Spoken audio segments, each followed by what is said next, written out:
Hi, I'm E.T. Lewis, and welcome back to Nocturnal Reviews. Today, please excuse my hair, it's doing whatever it wants to do.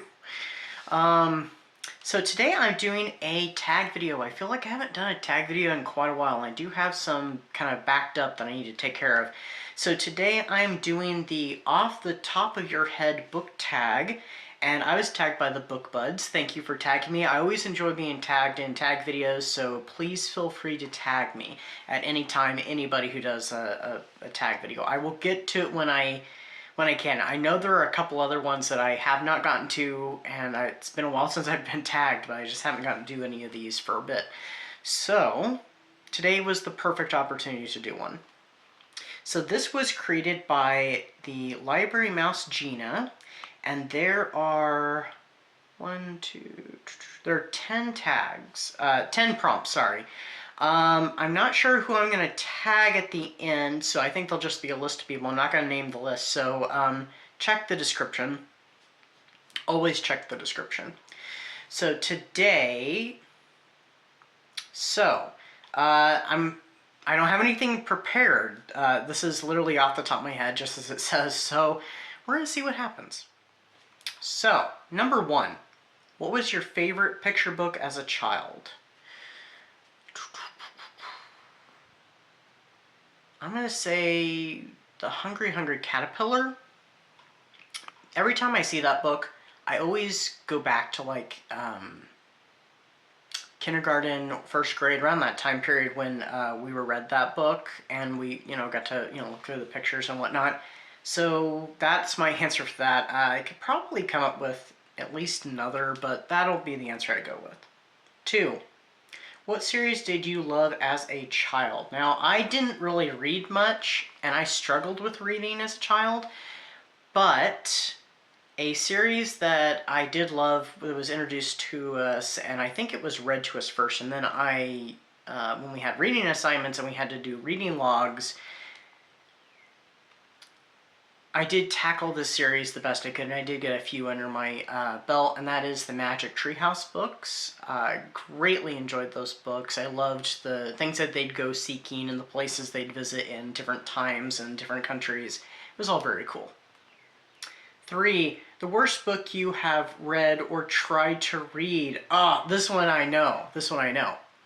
So this one is, I have talked about this book before. I usually avoid talking about it because I hate this book so much. Read it, I think it was last year. And I wanted to DNF it so many times, but I'm like, no, we're going to make it through it. And I did. I kept hoping it was going to get better. So I do have a review about this one. I might link it down below, so check the description. And that is,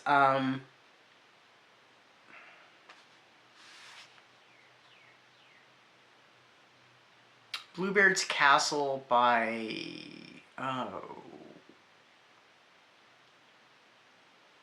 the author escapes me right now. But of course it's popped up on the screen, so you'll see it. I'm so sorry, I can't think of what the author's name is, but I hated that book.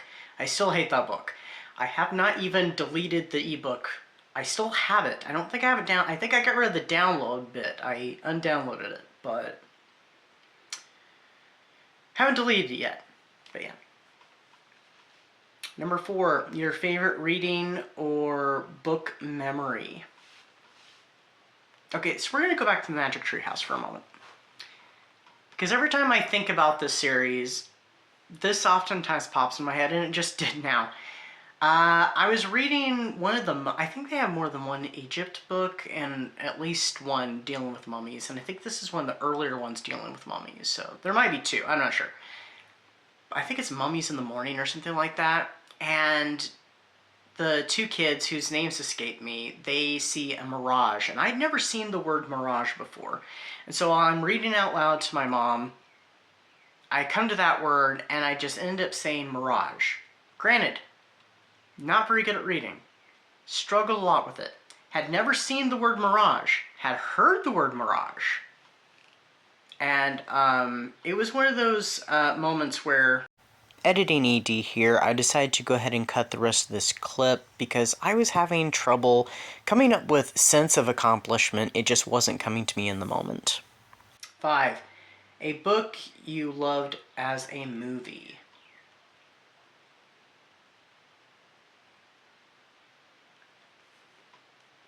book I loved as a movie.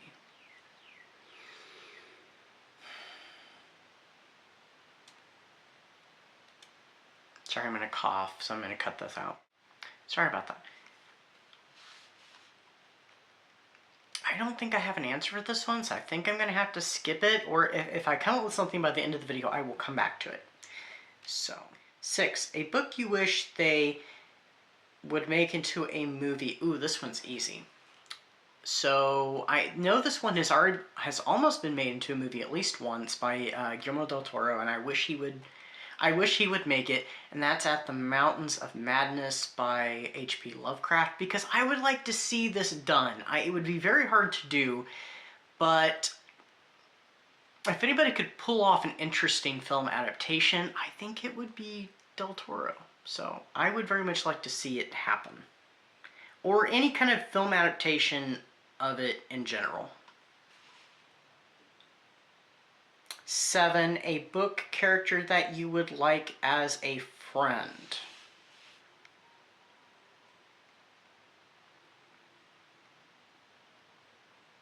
I'm going to go with Sally, actually.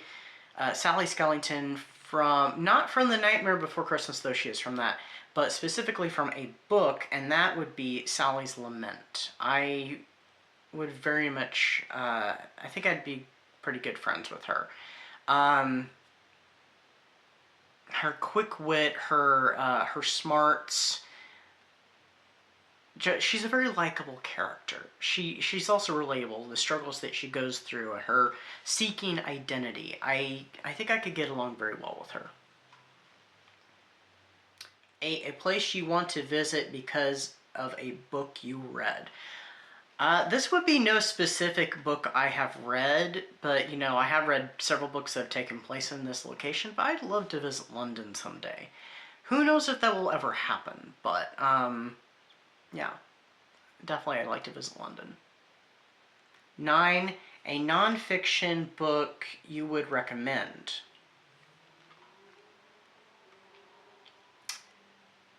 Well, I could come up with a couple anyway, but I'm going to go ahead and go with my second choice. The second one popped in my head, and that is Paperbacks from Hell by Grady Hendrix. If you've not read this book and you like stuff about books, check it out, especially if you like horror. It explores the 70s and 80s and even early 90s horror, and if you like gothic fiction, it also talks a little bit about gothic romance even, kind of includes that into the Paperbacks from Hell. Specifically, the 70s gothic romance novels. 10, our last prompt. If you could hang out with an author all day, who would you pick and why?